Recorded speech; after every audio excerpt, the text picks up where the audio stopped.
Hello friend, তোমরা সবাই কেমন আছো? আশা করি তোমরা সবাই ভালো আছো আর আমিও অনেক ভালো আছি। তো প্রিয়াঙ্কা ব্লগে তোমাদের সকলকে স্বাগত জানাই। আজকে আমাদের রান্না হবে কচি দিয়ে আলু দিয়ে রুই মাছ দিয়ে তরকারি করব আর ভেন্ডির ঝাল করব।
তোমাদের সাথে পরে আর আমার কথা বলা হয়নি।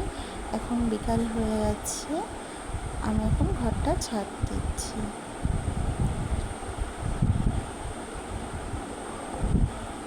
আর এখন এইদিকে আমি ঘুরতে চলে এসেছি। দেখো কত সুন্দর, আমার এই ঘুরতে আসতে খুবই ভালো লাগে। তো চলো বন্ধুরা, আবার কোনো নেক্সট ব্লগে তোমাদের সাথে আমার দেখা হচ্ছে। ভিডিওটা ভালো লাগলে লাইক করো, কমেন্ট করো আর সাবস্ক্রাইব করে দিও।